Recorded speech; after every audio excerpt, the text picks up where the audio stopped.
Olá pessoal, bem-vindos ao nosso canal. Hoje vamos mergulhar num dos capítulos mais amados e citados da Bíblia, 1 Coríntios 13. Mas será que realmente entendemos a profundidade do que o apóstolo Paulo está nos ensinando aqui? Vamos desvendar juntos o que ele chama de dom supremo.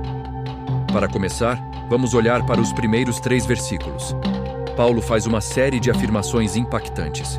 Ele diz que, mesmo que falasse todas as línguas dos homens e dos anjos, se não tivesse amor, seria como um sino barulhento. Mesmo que tivesse o dom de profecia, conhecesse todos os mistérios e toda a ciência, e tivesse uma fé capaz de mover montanhas, sem amor, ele não seria nada. E mais, mesmo que distribuísse todos os seus bens e entregasse o corpo para ser queimado, sem amor, nada disso valeria. O que Paulo está estabelecendo aqui é a centralidade absoluta do amor. Todos os outros dons espirituais, todos os atos de caridade e sacrifício, perdem o seu valor e propósito se não forem motivados pelo amor. É uma mensagem poderosa. O amor não é apenas mais um item na lista de virtudes cristãs. Ele é o fundamento, a essência de tudo. Sem ele, nossas ações mais grandiosas se tornam vazias. Agora que entendemos a importância do amor, Paulo passa a descrever como esse amor se parece na prática. Nos versículos 4 a 7, ele nos dá uma lista de características. Ele não define o amor com uma única frase, mas o pinta com várias pinceladas, mostrando como ele se comporta. O amor é paciente, é benigno. O amor não arde em ciúmes, não se ufana, não se ensoberbece, não se conduz inconvenientemente, não procura os seus interesses, não se exaspera, não se ressente do mal. Não se alegra com a injustiça, mas regozija-se com a verdade. Tudo sofre, tudo crê, tudo espera, tudo suporta. Esta não é uma lista de sentimentos passageiros. É uma descrição de ações e atitudes deliberadas. Paciência não é apenas esperar. É suportar as falhas dos outros com graça. Benignidade é a bondade em ação. Não ter ciúmes é celebrar o sucesso do outro. Não se ensoberbecer é ter humildade. Percebem? Cada característica exige uma escolha consciente. O amor bíblico não é um sentimento que vem e vai. É um compromisso ativo, uma decisão diária de colocar o outro em primeiro lugar. É um amor que se doa, que serve, que perdoa e que persevera mesmo quando é difícil. É o reflexo do próprio caráter de Deus em nós. A seguir, Paulo nos leva a refletir sobre a durabilidade do amor. Nos versículos 8 a 10, ele contrasta o amor com outros dons espirituais. Ele diz: o amor jamais acaba, mas havendo profecias, desaparecerão. Havendo línguas, cessarão. Havendo ciência, passará. Por que essa diferença? Porque os outros dons, como profecia e línguas, eram ferramentas para um propósito específico na igreja primitiva. Eram como andaimes na construção de um prédio, úteis e necessários por um tempo, mas não a estrutura permanente. A ciência, ou conhecimento como a temos agora, é parcial, incompleta. Paulo usa a analogia do que é em parte. Ele diz que, quando vier o que é perfeito, então o que é em parte será aniquilado. Esse perfeito aponta para a nossa existência futura com Cristo, a eternidade. Lá, não precisaremos mais de profecias para conhecer a vontade de Deus, pois estaremos com Ele. Não precisaremos de dons de línguas, pois a comunicação será perfeita. Nosso conhecimento fragmentado será substituído por um entendimento pleno. Mas o amor? O amor permanece. Ele não é um meio para um fim, ele é o próprio fim. O amor é a atmosfera do céu. Ele é a única coisa que levaremos desta vida para a próxima. É o elo eterno que nos conecta a Deus e uns aos outros. Investir em amor é investir na eternidade. Paulo continua sua reflexão sobre crescimento e maturidade nos versículos 11 e 12. Ele usa uma analogia muito fácil de entender: a passagem da infância para a vida adulta. Quando eu era menino, falava como menino, sentia como menino, pensava como menino. Quando cheguei a ser homem, desisti das coisas de menino. A vida espiritual é uma jornada de crescimento. Começamos como crianças na fé, com uma compreensão limitada. Mas o objetivo é amadurecer. Paulo nos convida a deixar para trás a imaturidade espiritual o egoísmo, a impaciência, a visão limitada e crescer em direção à plenitude que é encontrada no amor. Em seguida, ele usa outra imagem poderosa. Porque agora vemos como em espelho, obscuramente. Então veremos face a face. Agora conheço em parte, então conhecerei como também sou conhecido. Naquela época, os espelhos eram feitos de metal polido e davam um reflexo imperfeito, distorcido. É assim que vemos as coisas agora, de forma turva. Nossa compreensão de Deus e de seus caminhos é limitada.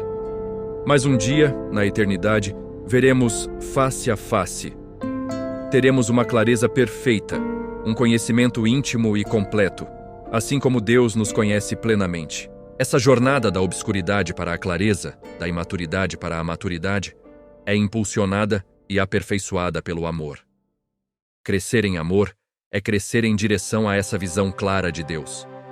Finalmente, chegamos ao clímax do capítulo, o versículo 13. Depois de toda essa profunda explanação, Paulo resume tudo de forma magistral. Agora, pois, permanecem a fé, a esperança e o amor, estes três, mas o maior destes é o amor. Pensem nisso. A fé é o nosso alicerce, é o que nos conecta a Deus. A esperança é a nossa âncora, a nossa certeza na promessa futura do céu. Ambas são absolutamente essenciais na vida cristã.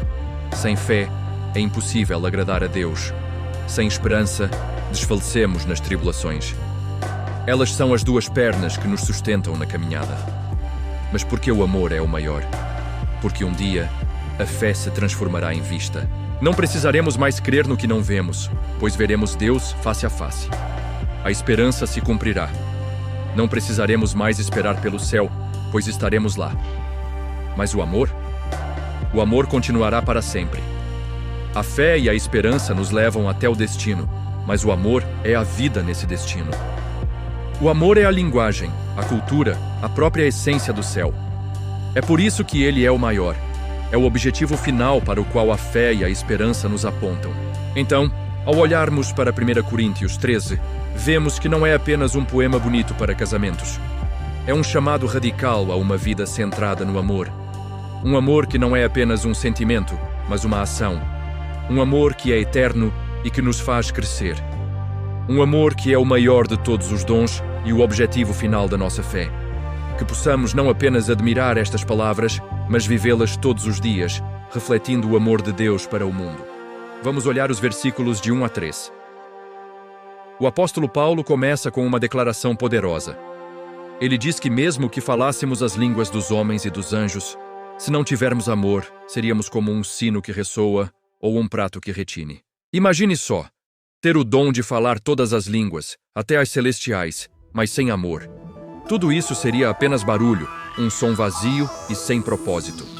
Ele continua, dizendo que mesmo se tivéssemos o dom de profecia, conhecêssemos todos os mistérios e toda a ciência, e tivéssemos uma fé capaz de mover montanhas, sem amor, nada seríamos.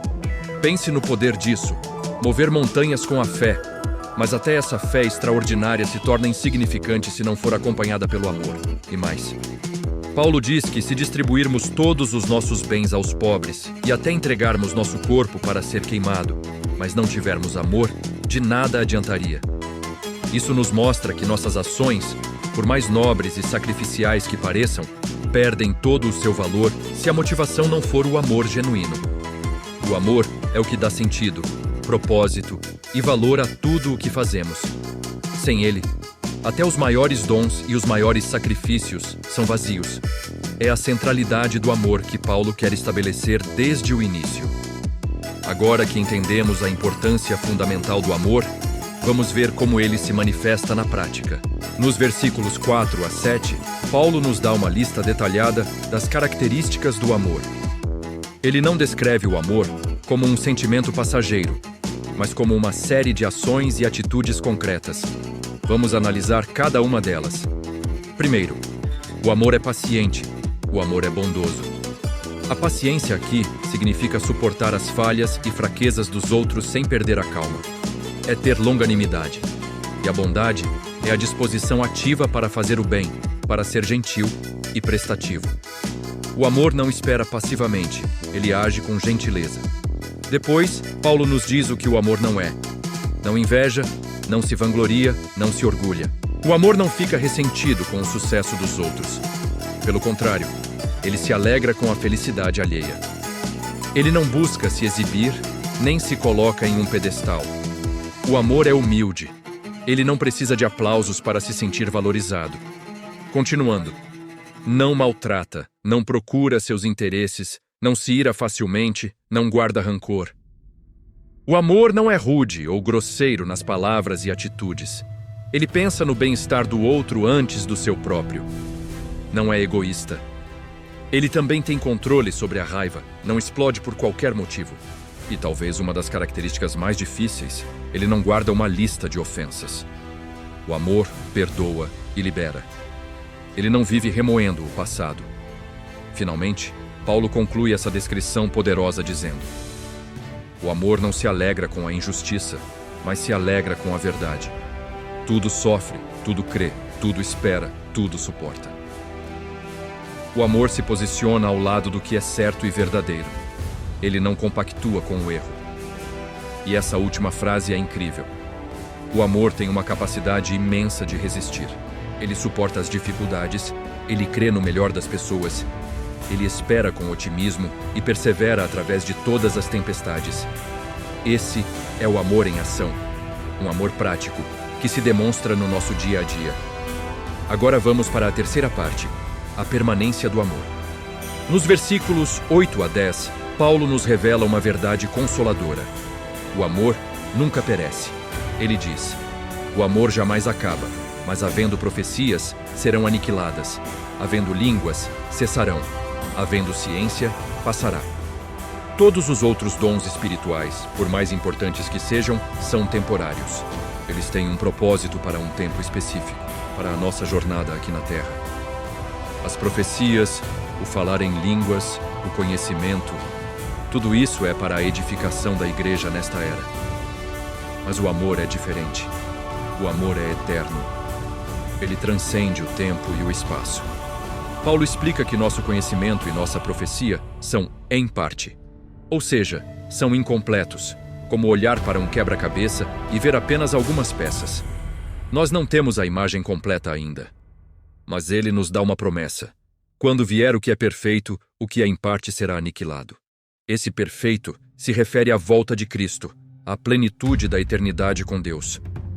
Quando estivermos na presença dele, não precisaremos mais de profecias ou de dons de conhecimento, porque veremos face a face e conheceremos plenamente. Mas o amor continuará, porque Deus é amor. O amor é a própria essência do céu, a atmosfera do reino de Deus. Portanto, investir em amor é investir na eternidade. Enquanto os outros dons são ferramentas para a jornada, o amor é o próprio destino. É o que levaremos desta vida para a próxima. Por isso, cultivar o amor é a tarefa mais importante que temos. É construir algo que durará para sempre. Na quarta seção, dos versículos 11 a 12, Paulo usa uma bela analogia para falar sobre nosso crescimento espiritual, da imaturidade à plenitude do amor. Ele diz: quando eu era menino, falava como menino, pensava como menino e raciocinava como menino. Quando me tornei homem, deixei para trás as coisas de menino. Essa é uma imagem poderosa do nosso processo de amadurecimento na fé. No início da nossa caminhada, nossa compreensão é limitada. Podemos ser como crianças espirituais, focados em coisas superficiais, talvez até nos dons mais espetaculares, como Paulo estava corrigindo a igreja de Corinto. Nossos pensamentos e raciocínios sobre as coisas de Deus são infantis, mas o alvo é o crescimento. À medida que amadurecemos, somos chamados a deixar para trás essa imaturidade espiritual. E o sinal de maturidade, segundo Paulo, é o crescimento no amor. Um cristão maduro não é necessariamente aquele que tem os dons mais visíveis, mas aquele que mais demonstra o fruto do Espírito, que é o amor. Ele reforça essa ideia com outra imagem.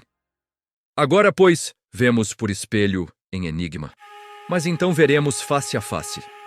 Agora, conheço em parte, mas então conhecerei como também sou conhecido. Naquela época, Os espelhos eram feitos de metal polido e não refletiam uma imagem perfeita. A visão era distorcida, obscura. É assim que vemos as coisas espirituais agora, de forma imperfeita e parcial. Nossa compreensão é limitada. Mas um dia, na eternidade, veremos a Deus face a face. Teremos um conhecimento claro, direto e pessoal, assim como Deus nos conhece plenamente hoje. Essa promessa nos enche de esperança e nos incentiva a continuar crescendo, a deixar as coisas de menino para trás e a buscar a maturidade que se reflete em um amor cada vez mais profundo e sacrificial. E chegamos ao clímax deste capítulo incrível, o versículo 13, que resume tudo de forma magistral. Paulo conclui: agora, pois, permanecem a fé, a esperança e o amor, estes três, mas o maior destes é o amor. Que declaração final! Ele coloca três virtudes fundamentais do cristianismo lado a lado: fé, esperança e amor. A fé é a nossa confiança em Deus, a certeza daquilo que não vemos. É por meio da fé que somos salvos e que caminhamos com o Senhor. A esperança é a nossa expectativa segura no cumprimento das promessas de Deus, especialmente na volta de Cristo e na vida eterna. A fé olha para o passado, para a obra de Cristo na cruz. A esperança olha para o futuro, para a glória que nos aguarda. Elas são absolutamente essenciais. Mas Paulo diz que o maior de todos é o amor. Por quê? Porque, como vimos, o amor é eterno. Um dia, a fé dará lugar à visão, quando virmos aquele em quem cremos. A esperança dará lugar à realidade, quando recebermos o que esperamos. Mas o amor permanecerá para sempre. O amor é a expressão máxima do caráter de Deus. A fé e a esperança são os meios pelos quais nos conectamos com Deus nesta vida, mas o amor é a própria vida de Deus em nós, fluindo através de nós. O amor é o que dá significado à fé e à esperança. Uma fé sem amor é morta, e uma esperança sem amor pode se tornar egoísta. O amor é o objetivo final. É o que nos torna mais parecidos com Jesus. É o grande mandamento. Portanto, quando Paulo diz que o amor é o maior, ele está nos chamando a fazer do amor a nossa prioridade máxima, o centro da nossa vida, o alvo da nossa jornada cristã. Que reflexão profunda, não é mesmo? 1 Coríntios 13 não é apenas um poema bonito para casamentos. É um manual prático para a vida cristã. Nos desafia a examinar nossas motivações, a praticar o amor em nossas ações diárias, a investir naquilo que é eterno e a buscar a maturidade em Cristo. A igreja de Corinto era uma comunidade cheia de dons espirituais. Havia profecia, línguas, sabedoria, milagres. Era uma igreja vibrante e ativa. No entanto, em meio a toda essa manifestação do poder de Deus, havia um grande problema: a falta de amor. As pessoas estavam se orgulhando de seus dons, competindo entre si e criando divisões. É nesse cenário que o apóstolo Paulo escreve, mostrando que existe um caminho ainda mais excelente. É assim que ele começa o capítulo com uma declaração poderosa. Em 1 Coríntios 13, versículos 1 a 3, Paulo estabelece a centralidade absoluta do amor. Ele diz: ainda que eu falasse as línguas dos homens e dos anjos e não tivesse amor, seria como o metal que soa ou como o sino que tine. Imagine a cena. Alguém falando em línguas celestiais, uma manifestação espiritual incrível. Mas sem amor, Paulo diz que isso é apenas barulho, vazio e sem significado. Ele continua: e ainda que tivesse o dom de profecia e conhecesse todos os mistérios e toda a ciência, e ainda que tivesse toda a fé, de maneira tal que transportasse os montes, e não tivesse amor, nada seria. Pense no poder disso. Ter a fé para mover montanhas, entender os segredos profundos de Deus, mas sem amor, o resultado é nada, é zero. Paulo está nos mostrando que os dons mais espetaculares, sem o amor como motivação e fundamento, perdem completamente o seu valor. E ele vai ainda mais longe no versículo 3. E ainda que distribuísse toda a minha fortuna para sustento dos pobres, e ainda que entregasse o meu corpo para ser queimado, e não tivesse amor, nada disso me aproveitaria. Até mesmo os maiores sacrifícios, os atos mais generosos e altruístas que podemos imaginar, como doar tudo o que temos, ou até mesmo dar a própria vida, se não forem feitos por amor genuíno, não têm valor eterno. Paulo está demolindo qualquer base para o orgulho espiritual e nos chamando para o coração do Evangelho.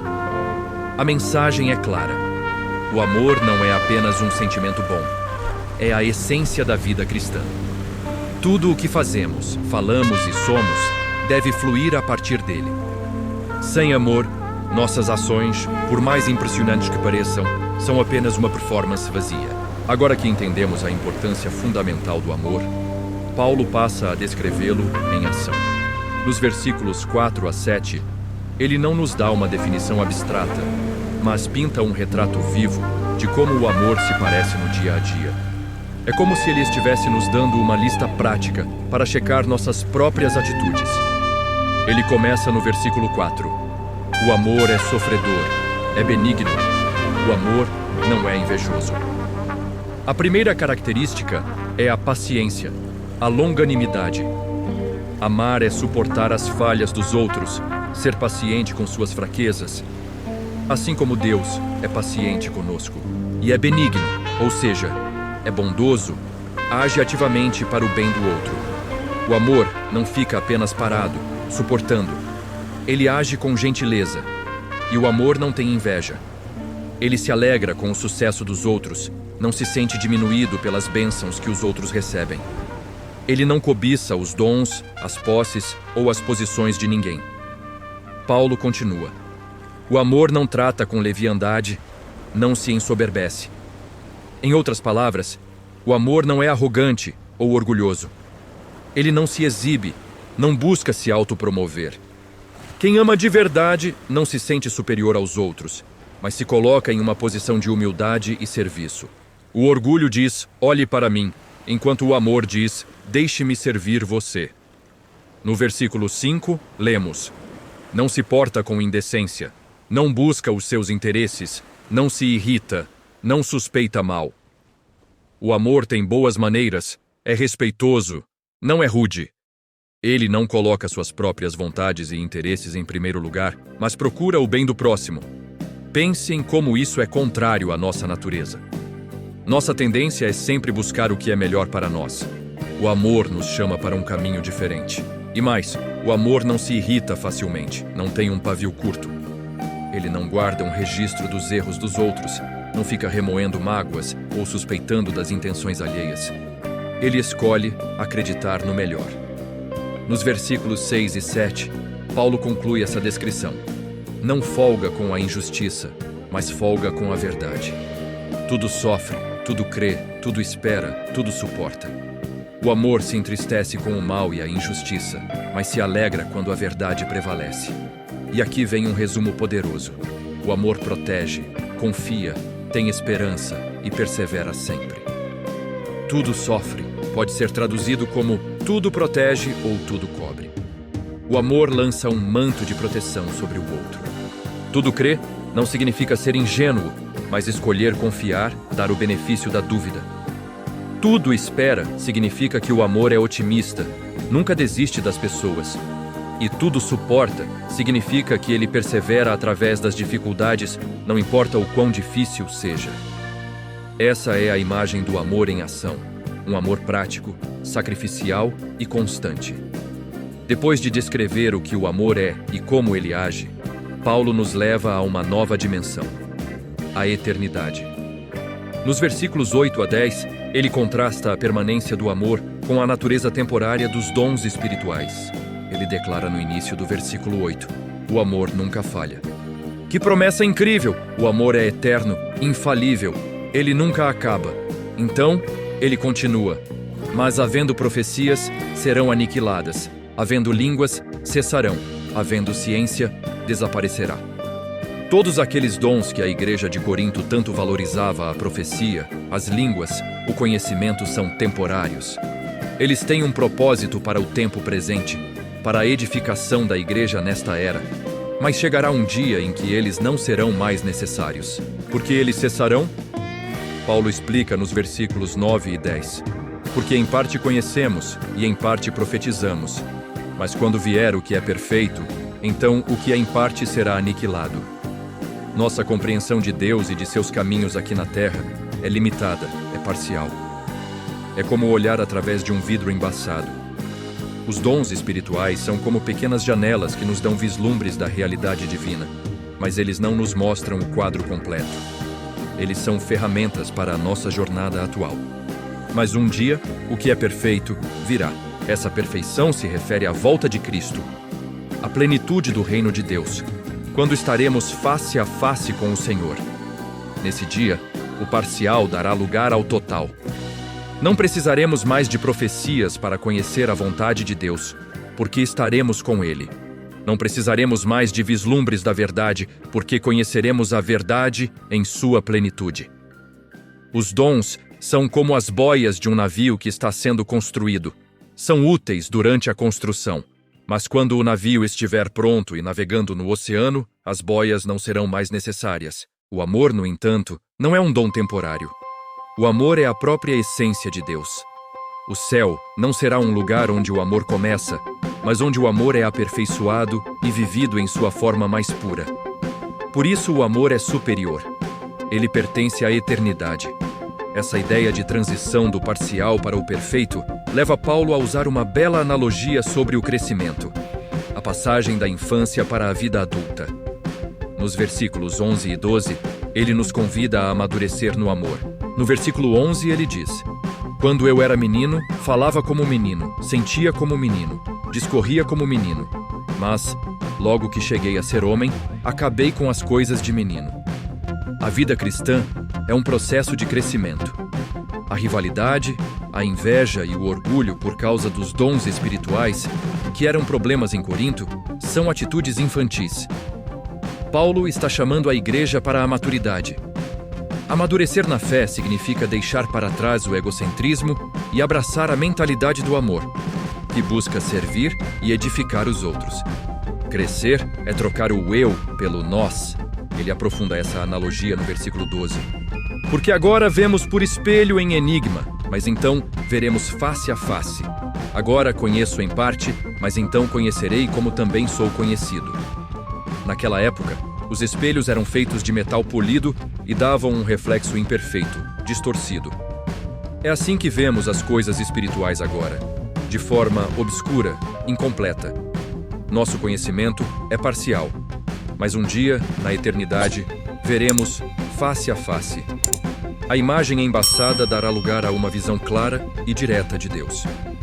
A intimidade será total. E note a parte final: "Então conhecerei como também sou conhecido." Hoje, Deus nos conhece perfeitamente. Ele conhece nossos pensamentos, medos, sonhos, cada detalhe do nosso ser. Um dia, nosso conhecimento sobre Ele será tão claro e íntimo quanto o conhecimento que Ele tem de nós. Que esperança maravilhosa! Essa promessa nos motiva a crescer. Se o nosso destino final é a plenitude do conhecimento e do amor, devemos começar a viver essa realidade agora, buscando amadurecer, deixando as coisas de menino e nos esforçando para amar mais e melhor a cada dia, mesmo que nossa visão ainda seja imperfeita. Finalmente, chegamos ao grande clímax do capítulo, o versículo 13. Depois de ter estabelecido a centralidade, descrito a natureza e afirmado a permanência do amor, Paulo conclui com uma das declarações mais famosas de toda a Escritura. Ele diz: "Agora, pois, permanecem a fé, a esperança e o amor, estes três, mas o maior destes é o amor." Paulo reúne as três grandes virtudes cristãs. A fé é o nosso fundamento. É através da fé que nos conectamos com Deus, que cremos em suas promessas e somos salvos. A fé olha para o passado, para a obra de Cristo na cruz. A esperança é a nossa âncora para o futuro. É a certeza confiante de que Deus cumprirá suas promessas, da volta de Cristo e da vida eterna. A esperança olha para frente, para a glória que nos aguarda. E o amor é a nossa vida no presente. É a expressão prática da nossa fé e da nossa esperança no nosso dia a dia, em nossos relacionamentos com Deus e com as pessoas. Fé, esperança e amor são inseparáveis e permanentes. Eles caracterizam a vida cristã nesta era. Mas por que então o amor é o maior de todos? Pense nisso. Um dia, a fé dará lugar à vista.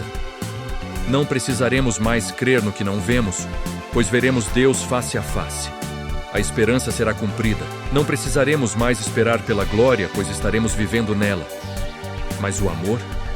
O amor continuará para sempre. O amor é a atmosfera do céu. Deus é amor. Portanto, o amor não é apenas o caminho para a eternidade. Ele é a própria essência da eternidade. É por isso que é o maior. Imagina só, você pode ter o dom de línguas, ser o maior poliglota do mundo, ou até mesmo falar a língua dos anjos, mas sem amor. Tudo isso é apenas barulho, um som vazio, sem significado. Paulo continua: ainda que eu tenha o dom de profecia e saiba todos os mistérios e toda a ciência, e ainda que eu tenha uma fé capaz de mover montanhas, se não tiver amor, nada serei. Pense no poder disso. Profecia, conhecimento, uma fé que realiza o impossível, são dons espirituais incríveis, não são? Mas, segundo a palavra, sem o amor como base, eles não nos definem. Sem amor, somos nada. E ele vai ainda mais longe, tocando em atos de sacrifício extremo. E ainda que eu distribua todos os meus bens para sustento dos pobres, e ainda que entregue o meu corpo para ser queimado, se não tiver amor, nada disso me aproveitará. Até mesmo as ações mais nobres e altruístas, se não forem motivadas pelo amor genuíno, perdem seu valor diante de Deus. O amor não é apenas um sentimento, é a motivação, a força vital por trás de tudo o que fazemos. Sem ele, nossas ações, por mais grandiosas que pareçam, são vazias. Esta é a base de tudo. O amor é supremo. Agora que entendemos a importância fundamental do amor, vamos ver como ele se parece na prática. Nos versículos 4 a 7, Paulo nos dá uma lista detalhada das características do amor. Ele não diz o que o amor sente, mas o que o amor faz. O amor é ação. O versículo 4 começa assim: o amor é paciente, é benigno. O amor não é invejoso. O amor não se vangloria, não se ensoberbece. Vamos analisar cada parte. Paciente significa suportar as falhas dos outros com longanimidade.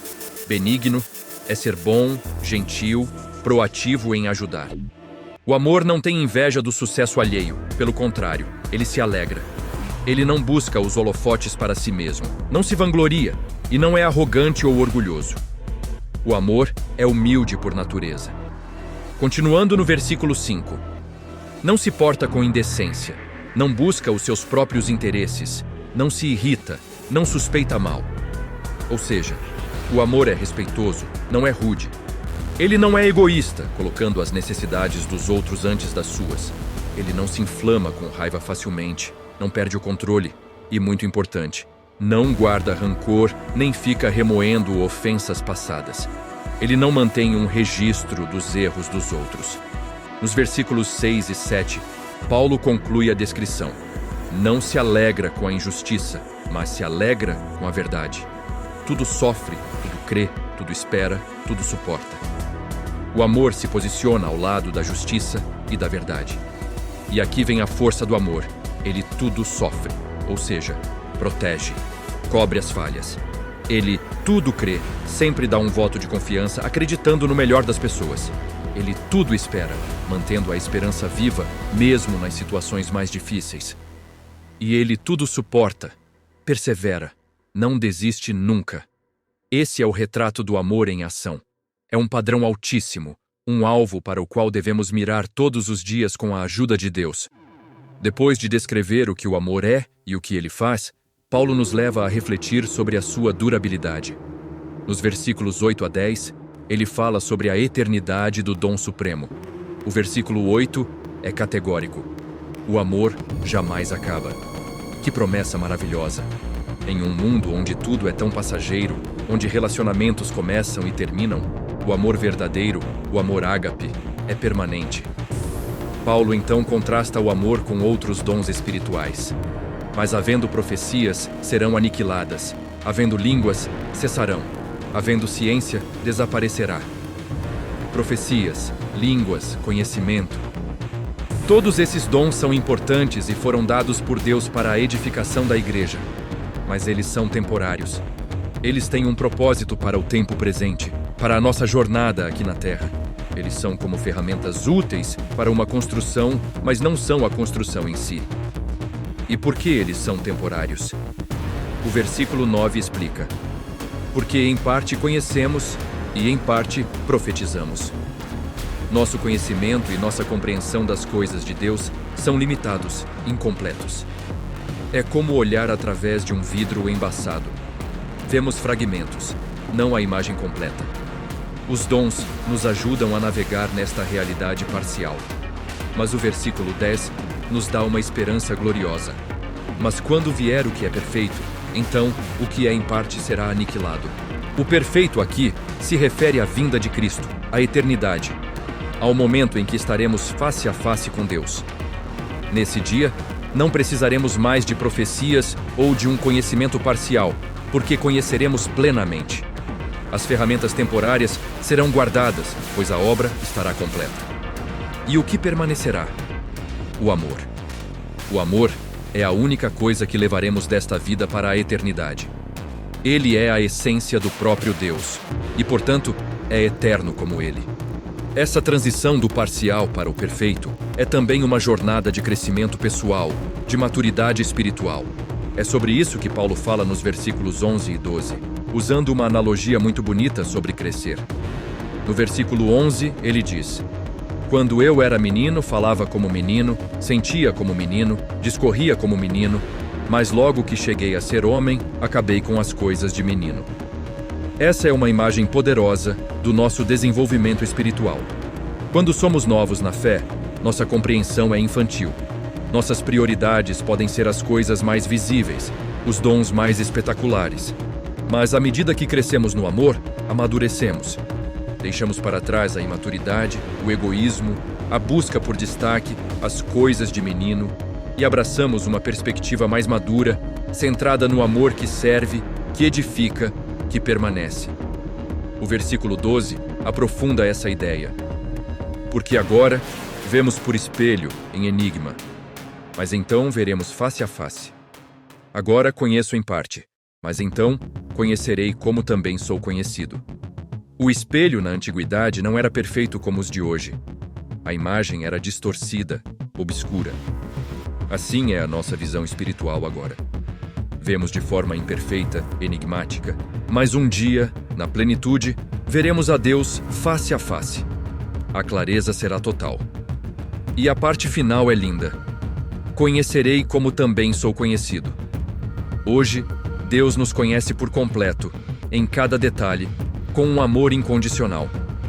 Um dia, nós também o conheceremos com essa mesma intimidade e clareza. E o caminho para essa plenitude, para essa maturidade, é o crescimento no amor. Finalmente, chegamos ao clímax do capítulo, ao versículo 13, que resume tudo de forma brilhante. Paulo conclui: agora, pois, permanecem a fé, a esperança e o amor, estes três, mas o maior destes é o amor. Pense nisso. Fé, esperança e amor. São três pilares fundamentais da vida cristã. A fé é a nossa confiança em Deus, a certeza do que não vemos. É o que nos conecta a Ele. A esperança é a nossa expectativa confiante no futuro que Deus prometeu, a âncora da nossa alma em meio às tempestades da vida. Ambas são absolutamente essenciais. Mas por que o amor é o maior?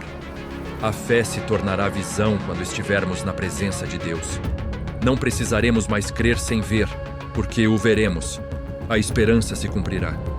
Não precisaremos mais esperar pela glória futura, porque estaremos vivendo nela. A fé e a esperança são para a jornada, são para o agora. O amor, no entanto, transcende o tempo. O amor é a essência do próprio Deus, é a atmosfera do céu, é a linguagem da eternidade. A fé e a esperança nos levam até a porta do céu, mas é o amor que atravessa essa porta e permanece para sempre. É por isso que ele é o maior. Viver uma vida de amor não é apenas um mandamento, é um ensaio para a eternidade. É começar a viver aqui e agora a realidade do céu. Que reflexão incrível!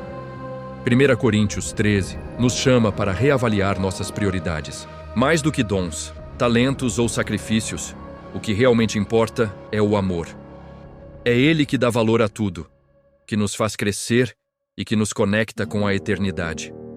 Que possamos pedir a Deus todos os dias que Ele derrame em nossos corações esse dom supremo, para que possamos amar como Ele nos amou.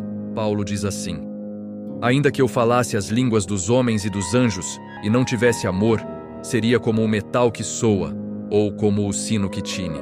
E ainda que tivesse o dom de profecia e conhecesse todos os mistérios e toda a ciência, e ainda que tivesse toda a fé, de maneira tal que transportasse os montes e não tivesse amor, nada seria. E ainda que distribuísse toda a minha fortuna para sustento dos pobres, e ainda que entregasse o meu corpo para ser queimado, e não tivesse amor, nada disso me aproveitaria. Uau, que começo impactante! Paulo está colocando o amor como o centro de tudo. Ele lista dons espirituais incríveis, como falar em línguas, profetizar, ter um conhecimento profundo. Ele fala de uma fé que move montanhas, de uma generosidade extrema, ações que, aos nossos olhos, são espetaculares. Mas ele é categórico. Sem amor, tudo isso perde o seu valor. É como um som vazio, um barulho sem melodia. Sem amor, nossas ações, por mais grandiosas que pareçam, são apenas nada. Isso nos faz refletir. Qual tem sido a motivação por trás das nossas ações? É o desejo de aparecer, de ser reconhecido? Ou é o amor genuíno? Paulo nos mostra que o amor não é apenas um sentimento, mas a força motriz que dá significado a tudo o que fazemos. Agora, vamos para a segunda parte, dos versículos 4 a 7. Aqui, Paulo descreve o amor em ação. Ele não dá uma definição abstrata, mas mostra as características práticas do amor. Ele diz: o amor é sofredor, é benigno. O amor não é invejoso. O amor não trata com leviandade, não se ensoberbece. Não se porta com indecência, não busca os seus interesses, não se irrita, não suspeita mal. Não folga com a injustiça, mas folga com a verdade. Tudo sofre, tudo crê, tudo espera, tudo suporta. Vamos analisar isso com calma. O amor é paciente e bondoso. Ele não tem inveja, não se vangloria, não é orgulhoso. Ele não é rude, não é egoísta, não se irrita facilmente e não guarda rancor. Olha que desafio. O amor não se alegra com a injustiça, mas com a verdade. E essa última parte é poderosa. Tudo sofre, tudo crê, tudo espera, tudo suporta. Isso não significa ser ingênuo ou aceitar tudo passivamente. Significa que o amor verdadeiro é resiliente. Ele protege, confia, tem esperança e persevera, mesmo diante das dificuldades. Essas características são um espelho para nós. Como estamos vivendo o amor no nosso dia a dia? Na nossa família, com nossos amigos, na nossa comunidade? Somos pacientes? Somos bondosos? Ou deixamos o orgulho e o egoísmo falarem mais alto? Essa lista é um guia prático para avaliarmos nosso coração e nossas atitudes. É um convite a viver um amor que se manifesta em ações concretas. Na sequência, dos versículos 8 a 10, Paulo fala sobre a permanência do amor. Ele afirma: o amor nunca falha, mas havendo profecias, serão aniquiladas, havendo línguas, cessarão, havendo ciência, desaparecerá. Porque em parte conhecemos, e em parte profetizamos, mas quando vier o que é perfeito, então o que é em parte será aniquilado. Aqui está uma grande diferença entre o amor e todos os outros dons. Os dons espirituais, por mais importantes que sejam, são temporários.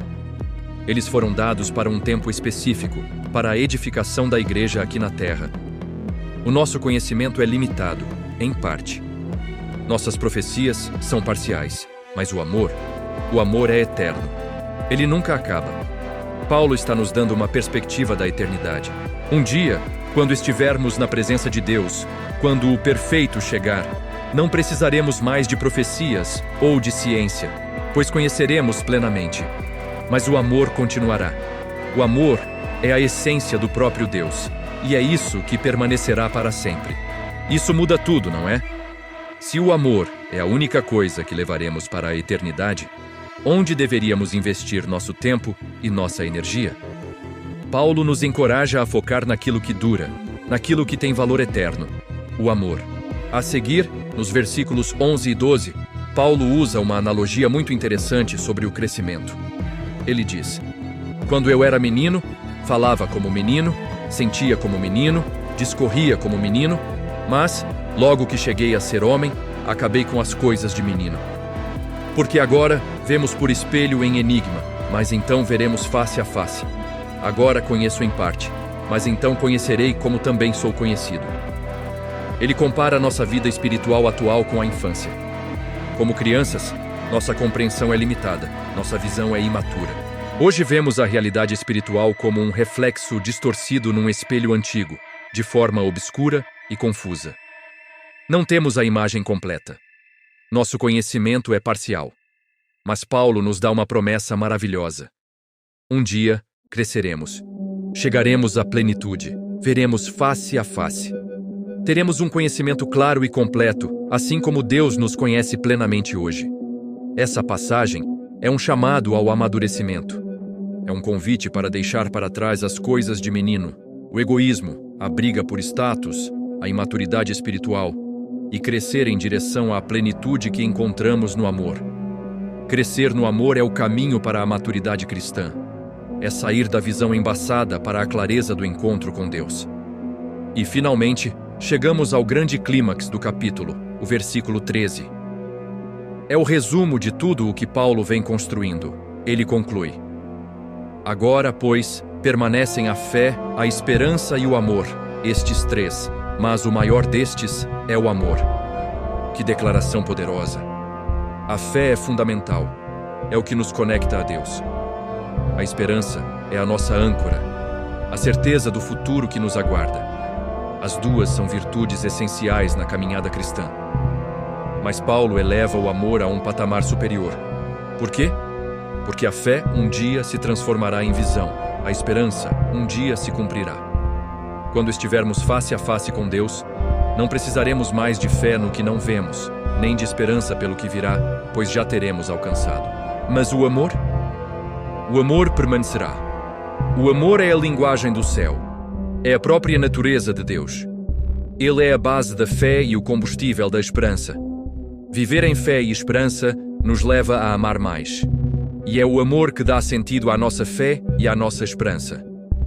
Portanto, de todas as grandes virtudes, o amor é a maior, a mais excelente, a que define quem somos e para onde vamos. Que jornada incrível por 1 Coríntios 13. Vimos que o amor é a essência de tudo, que sem ele nossas maiores realizações são vazias. Aprendemos as características práticas de um amor que age, que é paciente, bondoso e resiliente. Entendemos que o amor é a única coisa que permanecerá para sempre, enquanto outros dons são temporários. Fomos desafiados a crescer, a deixar a imaturidade para trás e a buscar a visão clara que o amor nos proporciona. E por fim, fomos lembrados de que, entre a fé, a esperança e o amor é o maior de todos. Que essa reflexão não fique apenas nas palavras. Que possamos levar esses ensinamentos para o nosso dia a dia, buscando amar como Cristo nos amou. Que o amor seja a marca da nossa vida. É importante entender o que são os dons do Espírito Santo. Eles não são superpoderes, mas sim graças especiais que Deus nos dá através do Espírito Santo para nos fortalecer na fé, nos guiar em nossas decisões e nos ajudar a viver uma vida que agrada a Ele. A Bíblia, especialmente no livro do profeta Isaías, capítulo 11, versículos 2 e 3, nos apresenta 7 dons específicos. Eles são como ferramentas divinas que nos capacitam a sermos melhores cristãos e a servirmos a Deus e ao próximo com mais amor e eficácia. Pense neles como um kit de sobrevivência espiritual para a nossa jornada aqui na Terra. Vamos começar com o primeiro dom, o dom da sabedoria. Este não é sobre ser o mais inteligente ou saber de tudo. A sabedoria que vem do Espírito Santo é a capacidade de enxergar as coisas com os olhos de Deus.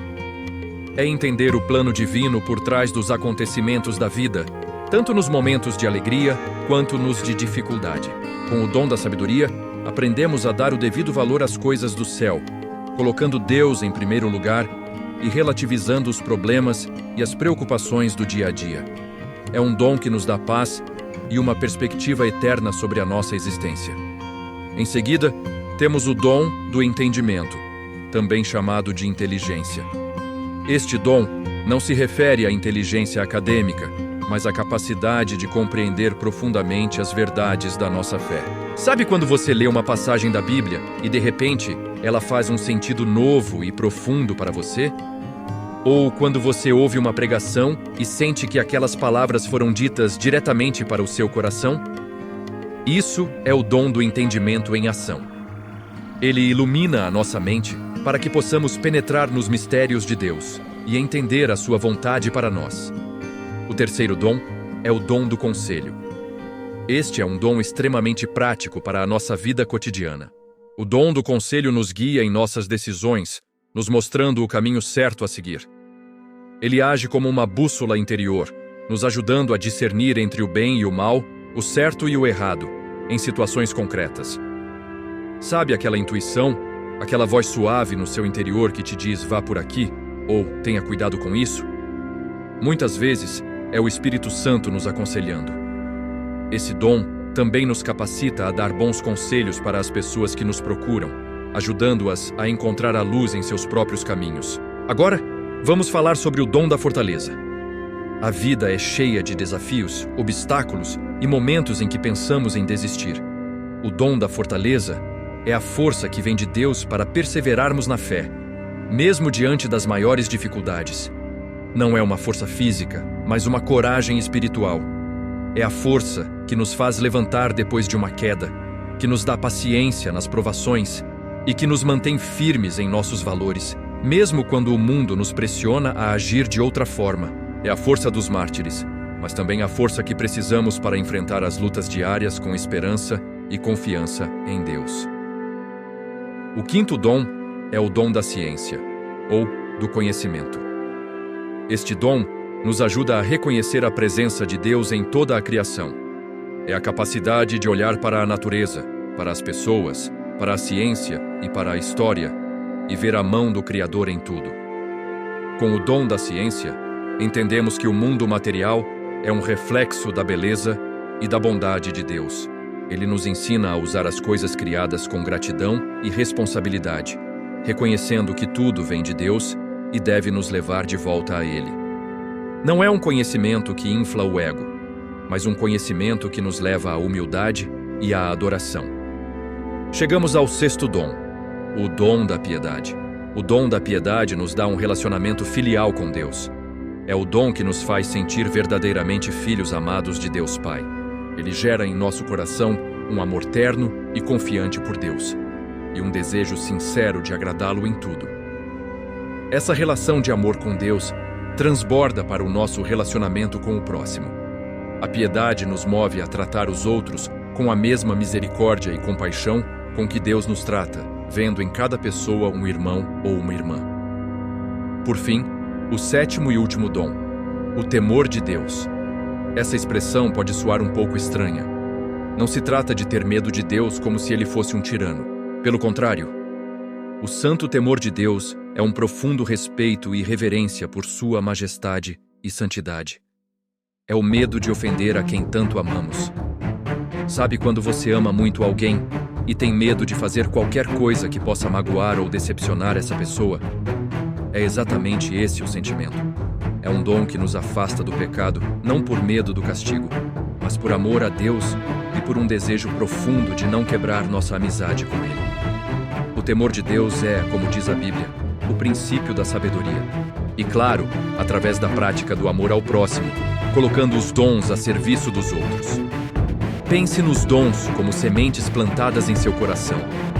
Elas precisam de água, sol e cuidado para crescer e dar frutos. A oração é a água. A palavra de Deus é o sol. E nossas boas ações são o cuidado que fazemos com o jardim da nossa alma. Peça com confiança. Vinde, Espírito Santo, e renovai em mim os vossos dons.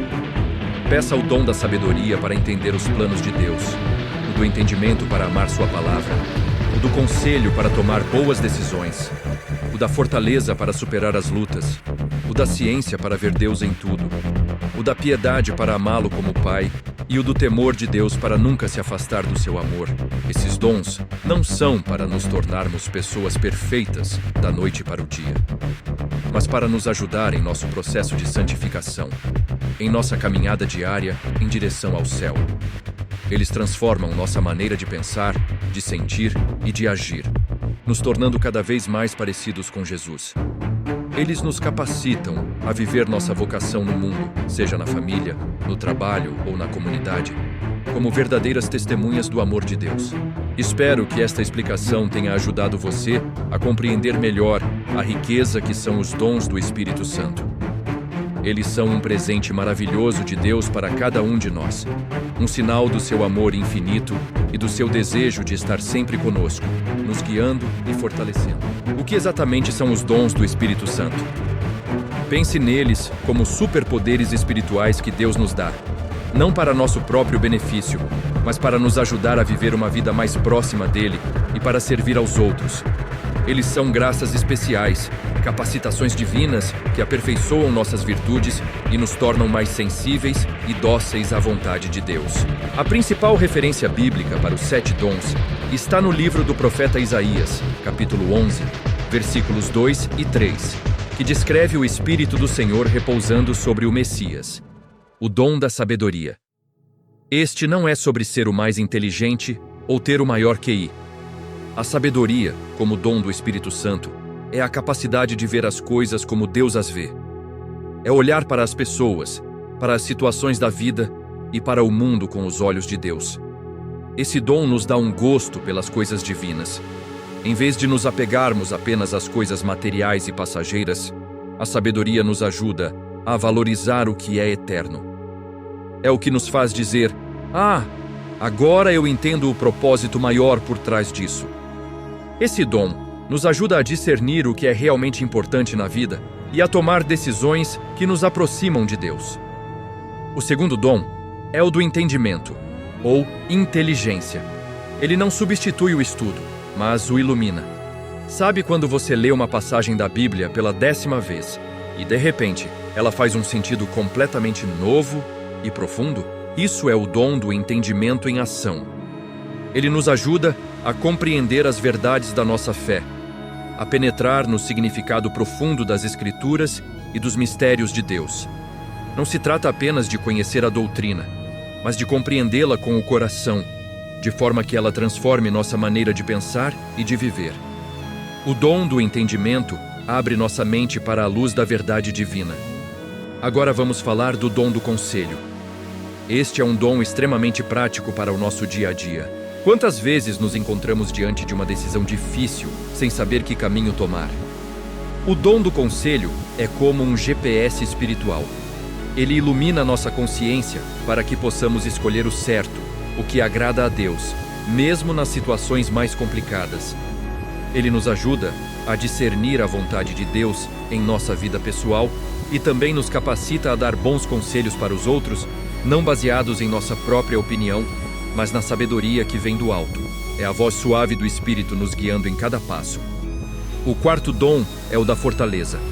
E não estamos falando de força física, mas de uma coragem espiritual. A vida cristã nem sempre é fácil. Enfrentamos tentações, pressões sociais, dificuldades e, às vezes, até perseguições por causa da nossa fé. O dom da fortaleza nos dá a firmeza e a constância para superar esses obstáculos. É a força que nos ajuda a dizer não ao pecado, a perseverar na oração, mesmo quando não sentimos vontade, e a defender a verdade com coragem e amor. É a força dos mártires, mas também a força que precisamos para viver a nossa fé no cotidiano. Em seguida, temos o dom da ciência ou do conhecimento. Este dom nos ajuda a reconhecer a presença de Deus em toda a criação. É olhar para a beleza de uma paisagem, para a complexidade do universo ou para o milagre da vida e ver a mão do Criador. O dom da ciência nos ajuda a usar o mundo, criado de forma correta, como um caminho para Deus, e não como um fim em si mesmo. Ele nos ensina o verdadeiro valor das coisas terrenas e nos alerta contra o perigo de nos apegarmos a elas, nos lembrando que nossa verdadeira pátria é o céu. Ele nos dá a perspectiva correta sobre o mundo material. O sexto dom é o da piedade. Muitas vezes, a palavra piedade pode ser mal interpretada, como se fosse sentir pena de alguém. Mas no contexto dos dons, a piedade é algo muito mais profundo. É o dom que cura nosso coração e nos dá um relacionamento filial com Deus. Ele nos faz sentir e tratar a Deus como nosso Pai amado, e não como um juiz severo ou um mestre distante. Esse amor filial se estende aos outros, nos fazendo enxergar cada pessoa como um irmão ou uma irmã, filhos do mesmo Pai. A piedade nos impulsiona à oração confiante e ao serviço caridoso. Finalmente chegamos ao sétimo dom, o temor de Deus. Esse nome pode assustar um pouco, não é? Mas não se trata de ter medo de Deus, como se ele fosse um tirano. Pelo contrário, o santo temor de Deus é um dom que nos inspira um profundo respeito e reverência por sua majestade e santidade. É o medo de ofender a Deus, não por medo do castigo, mas por amor, por medo de quebrar essa relação maravilhosa que temos com Ele. É o desejo de agradá-lo em tudo. É a humildade de reconhecer nossa pequenez diante da grandeza de Deus e o horror ao pecado que nos separa dele. Agora que conhecemos os 7 dons, como eles atuam na nossa vida prática? Eles não são troféus para serem exibidos, mas ferramentas para serem usadas. Eles trabalham juntos, aperfeiçoando nossas virtudes. Por exemplo, a sabedoria e o entendimento nos ajudam a compreender a vontade de Deus. O conselho nos guia para colocá-la em prática. A fortaleza nos dá a força para perseverar. A ciência nos ajuda a ver Deus em tudo. A piedade alimenta nosso relacionamento com Ele. E o temor de Deus nos mantém no caminho certo por amor. Eles transformam nossa vida de dentro para fora, tornando-nos mais parecidos com Cristo. Então, como podemos cultivar esses dons em nossa vida? A primeira coisa é pedi-los. O próprio Jesus nos disse: pedi e recebereis. A leitura da palavra de Deus, a vida de oração e o esforço para viver as virtudes cristãs também criam um terreno fértil para que esses dons floresçam. É um processo contínuo de colaboração entre a nossa vontade e a graça de Deus. Espero que esta explicação tenha ajudado você a entender melhor a beleza e a importância dos dons do Espírito Santo. Eles são um tesouro que a Igreja nos apresenta, um presente incrível de Deus para nos ajudar em nossa caminhada de fé. Eles não são reservados para alguns santos especiais, mas são oferecidos a cada um de nós.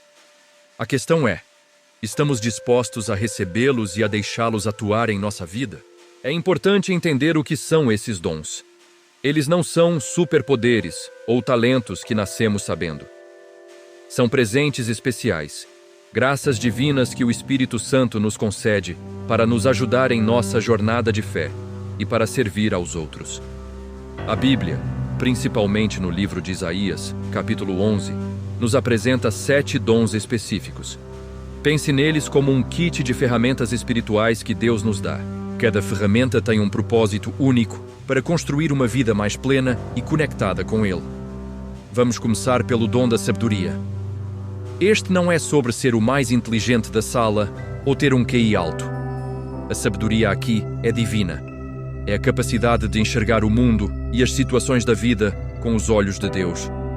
Sabe quando você enfrenta um problema complexo e, de repente, uma luz se acende e você entende tudo de uma perspectiva mais elevada, com mais paz e clareza?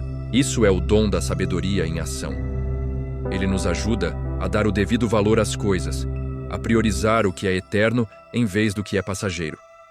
É o dom que nos faz amar as coisas de Deus acima de tudo. Depois, temos o dom do entendimento, ou inteligência. Ele anda de mãos dadas com a sabedoria. Se a sabedoria nos dá a visão geral, o entendimento nos ajuda a aprofundar, a compreender os mistérios da nossa fé. Já aconteceu de você ler uma passagem da Bíblia várias vezes e, de repente, em um momento de oração, o significado dela se torna cristalino, como se você estivesse lendo pela primeira vez? Isso é o dom do entendimento. Ele nos permite penetrar na verdade de Deus, entender os ensinamentos de Jesus e o plano de salvação de uma forma muito mais íntima e pessoal. O terceiro dom é o do conselho. Esse é extremamente prático para o nosso dia a dia. É como ter um GPS divino para tomar as decisões certas. Quantas vezes ficamos em dúvida sobre qual caminho seguir? Que decisão tomar no trabalho, na família, nos relacionamentos? O dom do conselho é aquela voz interior, aquele sopro do Espírito Santo que nos orienta para o bem, nos inspira a escolher o que agrada a Deus e o que é melhor para a nossa alma. Ele nos ajuda a discernir entre o certo e o errado nas situações concretas da vida, nos dando segurança para agir. Em seguida vem o dom da fortaleza. A vida é cheia de desafios, medos e dificuldades, não é mesmo? O dom da fortaleza é a força que vem do alto para superarmos tudo isso. Não é uma força física, mas uma coragem espiritual. É a capacidade de ser firme na fé, mesmo diante das perseguições, das tentações e do desânimo.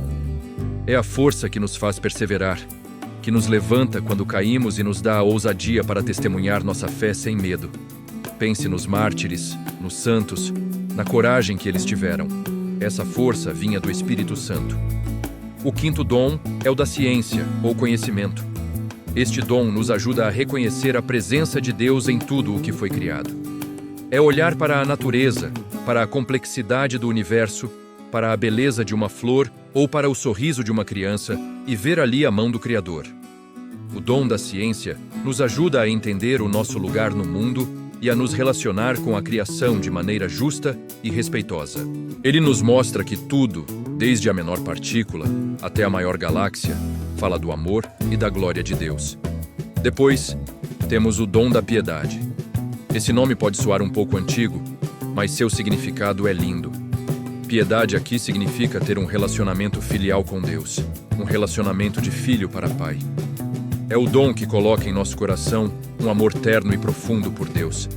É o que nos move a orar com confiança, a nos dirigir a Ele como pai ou paizinho. Esse dom também se estende ao nosso próximo. Quando temos o dom da piedade, vemos os outros como nossos irmãos e irmãs, filhos do mesmo Pai. E sentimos o desejo de tratá-los com amor, compaixão e misericórdia. Por fim, o sétimo dom: o temor de Deus. Calma, não se trata de ter medo de Deus como se ele fosse um tirano pronto para nos castigar. Pelo contrário, o santo temor de Deus é um dom que nos dá um profundo respeito e reverência por sua majestade e santidade. É o medo de ofendê-lo, não por causa do castigo, mas por causa do imenso amor que temos por ele. É como uma criança que ama muito seus pais e tem medo de magoá-los, não porque vai ficar de castigo, mas porque não quer ver a tristeza no rosto deles. Esse temor nos afasta do pecado e nos mantém humildes diante da grandeza de Deus. Então, como esses dons atuam na nossa vida? Eles não são automáticos. Precisamos desejá-los, pedi-los em oração e, o mais importante, estar abertos para que o Espírito Santo haja em nós. É como ter uma caixa de ferramentas incrível, mas deixá-la guardada na garagem. Para que as ferramentas sejam úteis, precisamos pegá-las e usá-las. Ler a palavra de Deus e buscar fazer a sua vontade. Quanto mais nos aproximamos de Deus, mais esses dons florescem em nós e se tornam evidentes em nossas ações, palavras e decisões. Pense na sua vida agora. Em qual área você mais precisa da ajuda do Espírito Santo? Precisa de sabedoria para uma decisão importante? De fortaleza para enfrentar um medo? De conselho para guiar sua família? De entendimento para aprofundar sua fé? Peça. O Espírito Santo é generoso e deseja derramar esses dons sobre você. A promessa é para todos nós. Quando vivemos sob a ação desses dons, nossa vida se transforma. Começamos a ver as coisas de forma diferente. Os problemas não desaparecem, mas a forma como os enfrentamos muda. Encontramos paz em meio à tempestade, clareza na confusão e força na fraqueza. E o mais bonito é que esses dons não são apenas para nosso benefício pessoal. Eles nos capacitam a servir melhor a nossa comunidade, a nossa igreja e o mundo. Uma pessoa guiada pela sabedoria divina se torna uma fonte de bons conselhos. Alguém com o dom da fortaleza inspira coragem nos outros. Quem vive a piedade espalha amor e compaixão por onde passa.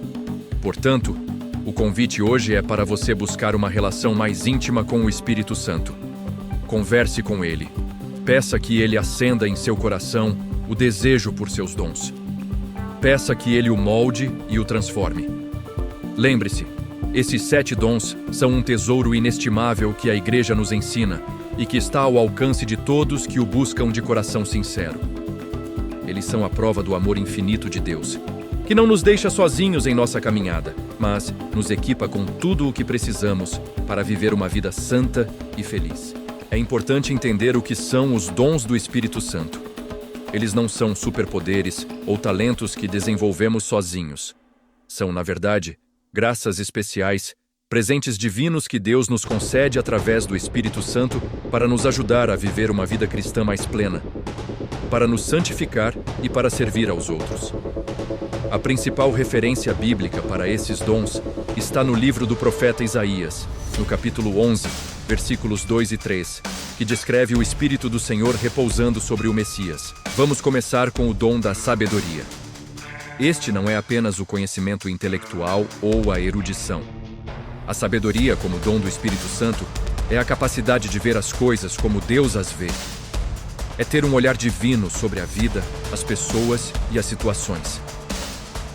Com o dom da sabedoria, conseguimos discernir o que é verdadeiramente importante, o que tem valor eterno, e não nos deixamos levar pelas ilusões do mundo.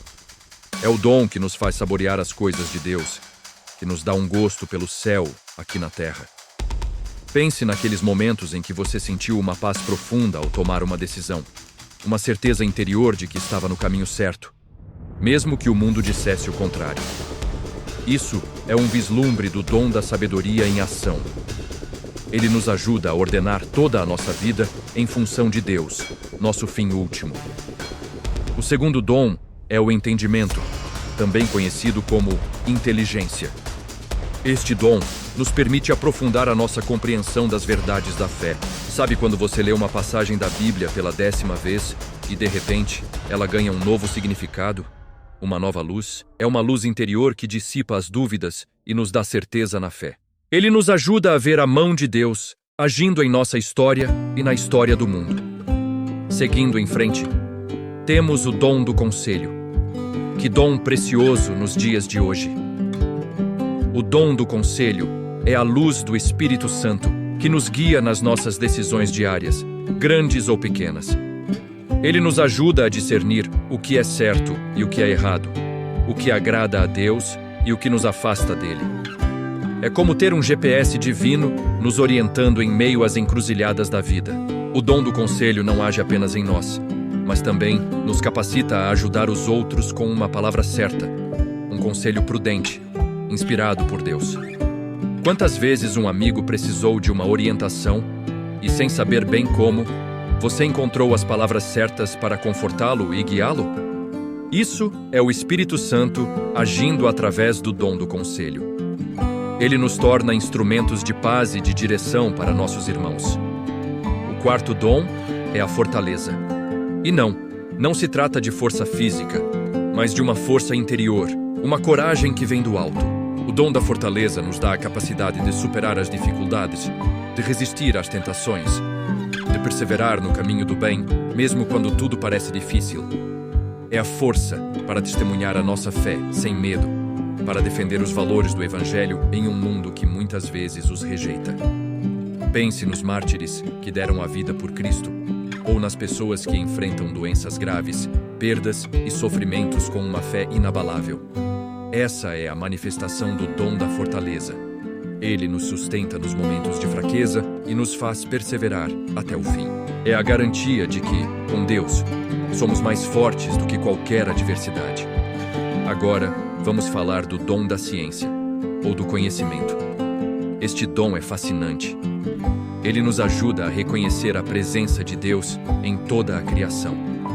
Com o dom da ciência, olhamos para a natureza, para a beleza do universo, para a complexidade do ser humano, e vemos a assinatura do Criador.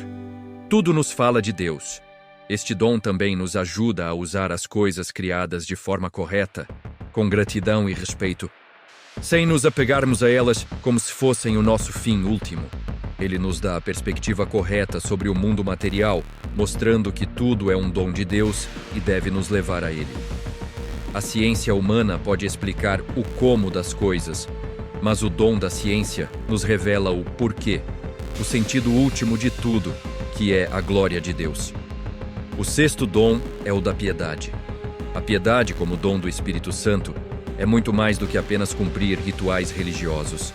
É um sentimento profundo e filial de amor por Deus que nos leva a nos relacionarmos com Ele como um Pai amoroso, em louvar a Deus, em estar na Sua presença. O dom da piedade transforma a nossa oração de uma obrigação em um encontro de amor. Além disso, esse amor por Deus Pai se estende a todos os seus filhos. A piedade nos leva a ver Jesus em cada pessoa, especialmente nos mais necessitados, e a tratá-los com compaixão, ternura e misericórdia. É o dom que aquece o coração e nos torna mais humanos, mais parecidos com Jesus. Por fim, chegamos ao sétimo dom, o temor de Deus. A palavra temor pode soar um pouco estranha. Não se trata de ter medo de Deus como um juiz carrasco que quer nos castigar. Pelo contrário, o santo temor de Deus é um profundo respeito e reverência diante da sua majestade e da sua santidade. É o medo de ofender a quem tanto amamos. É o medo de pecar, não por causa do castigo, mas por causa da tristeza que nosso pecado causa no coração de Deus. É o desejo sincero de agradá-lo em tudo. Este dom nos mantém humildes, reconhecendo nossa pequenez diante da grandeza de Deus e nos protege do orgulho e da presunção. É o dom que nos leva a dizer, como Maria: faça-se em mim segundo a tua palavra. Então, como podemos receber e cultivar esses dons em nossa vida? É um processo contínuo de crescimento na fé e na intimidade com Deus. Quanto mais nos aproximamos de Deus, mais esses dons florescem em nós e dão frutos em nossa vida e na vida da comunidade. Eles não são troféus para serem exibidos, mas ferramentas para o serviço. Eles nos capacitam a amar mais, a servir melhor, a sermos luz no mundo. A sabedoria nos guia, o entendimento nos ilumina, o conselho nos orienta, a fortaleza nos sustenta, a ciência nos conecta com o Criador. Os dons do Espírito Santo não são talentos naturais, como cantar ou desenhar bem, embora Deus possa usar nossos talentos para a sua glória. Na verdade, os dons espirituais são capacidades especiais, concedidas por Deus, através do Espírito Santo, a cada crente. O apóstolo Paulo, na primeira carta aos Coríntios, capítulo 12, nos dá uma base fantástica para entender isso. Ele compara a igreja a um corpo, onde cada membro tem uma função diferente, mas igualmente importante. Os dons são as ferramentas que o Espírito Santo nos dá para que possamos cumprir nossa função nesse corpo, servindo uns aos outros e edificando a comunidade de fé. O propósito principal dos dons não é a nossa exaltação pessoal, mas sim o bem comum, o fortalecimento da igreja e a glorificação de Deus. É um presente de amor, dado para ser compartilhado em amor. Agora, vamos falar sobre os famosos 7 dons do Espírito Santo, que são tradicionalmente listados a partir de uma passagem no livro de Isaías, capítulo 11, versículos 2 e 3. Essa passagem se refere profeticamente ao Messias, Jesus, descrevendo o Espírito do Senhor que repousaria sobre ele. Vamos conhecer cada um deles? O primeiro é o dom da sabedoria. Esse não é apenas o conhecimento intelectual. A sabedoria divina nos ajuda a ver as coisas da perspectiva de Deus. É a capacidade de julgar corretamente, de enxergar o plano de Deus em nossa vida e no mundo, e de ordenar todas as coisas segundo a vontade dele. É o dom que nos faz amar as coisas celestiais e nos desapegar das terrenas, buscando sempre o que é eterno. Em seguida, temos o dom do entendimento, também chamado de inteligência. Este dom nos permite aprofundar a nossa compreensão das verdades da fé. Sabe quando você lê uma passagem da Bíblia pela 10ª vez e, de repente, uma nova luz se acende e você compreende seu significado de uma forma muito mais profunda? Isso é o dom do entendimento em ação. Ele ilumina nossa mente para que possamos penetrar nos mistérios de Deus. O terceiro é o dom do conselho. Esse dom nos orienta nas decisões do dia a dia. Ele nos dá a prudência para saber como agir de acordo com a vontade de Deus, especialmente em situações difíceis ou confusas. O dom do conselho nos ajuda a discernir o que é certo e errado, o que agrada a Deus e o que nos afasta dele, funcionando como uma bússola espiritual para nossas escolhas. Depois, vem o dom da fortaleza. Este dom nos dá a coragem e a força para sermos firmes na fé, mesmo diante de dificuldades, perseguições ou tentações. Não é uma força física, mas uma força da alma. É a resiliência espiritual que nos permite perseverar no caminho do bem, superar o medo e testemunhar Cristo com ousadia e convicção. O quinto dom é o da ciência ou conhecimento. Este dom nos ajuda a reconhecer a presença de Deus nas coisas criadas. Ele nos permite ver a mão do Criador na natureza, na história e em nossa própria vida. Com o dom da ciência, aprendemos a usar o mundo de forma correta, como um caminho para Deus, e não como um fim em si mesmo.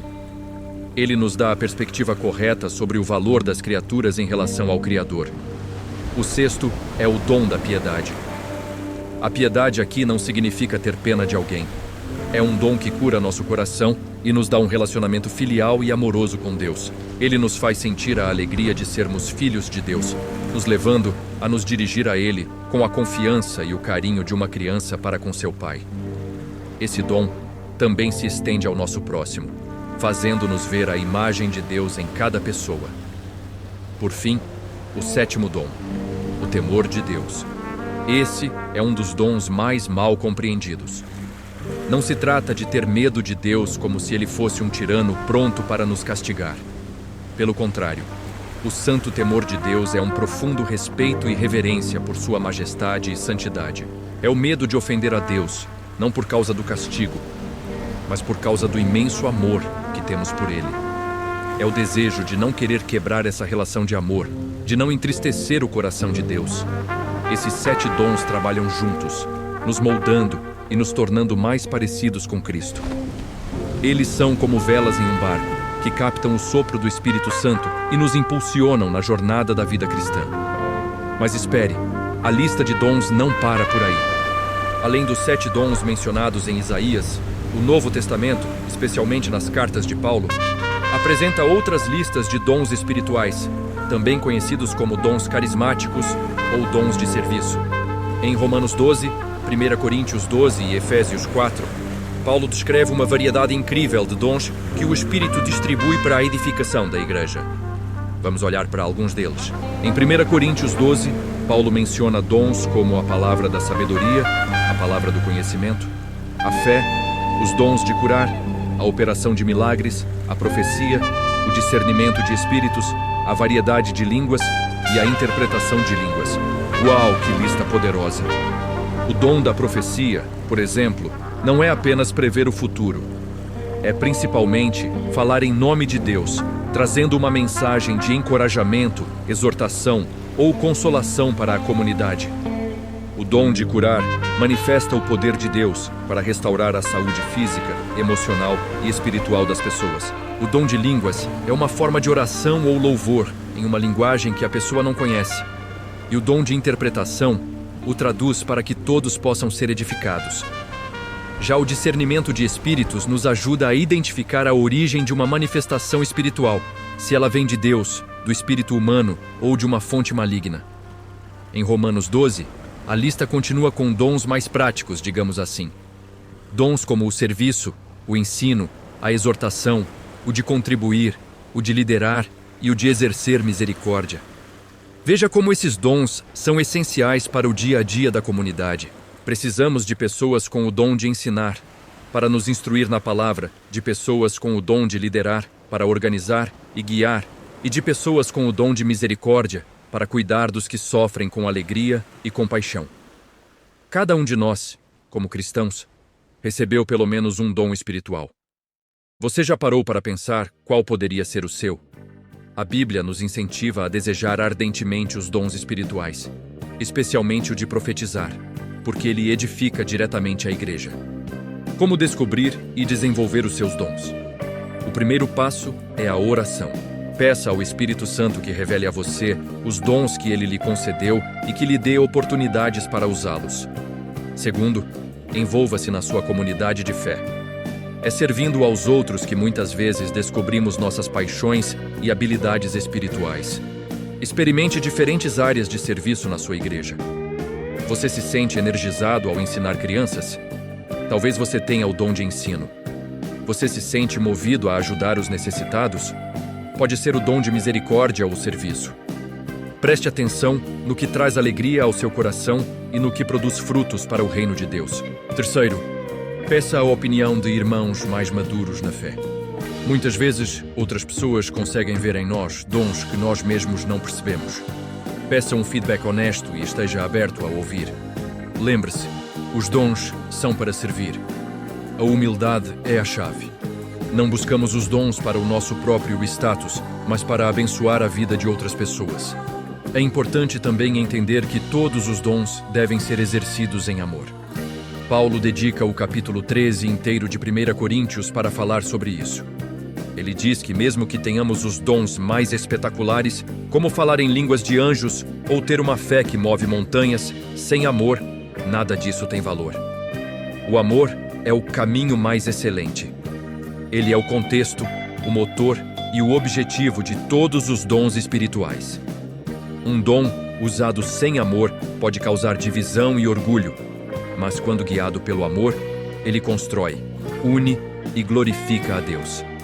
Então, os dons do Espírito Santo são presentes incríveis que Deus nos dá para participarmos ativamente de sua obra no mundo.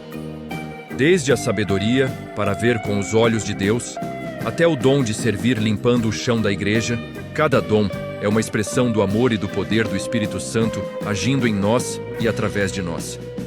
Eles nos capacitam a viver uma vida cristã plena e a sermos instrumentos de bênção na vida uns dos outros. Que hoje você se sinta inspirado a buscar uma relação mais profunda com o Espírito Santo.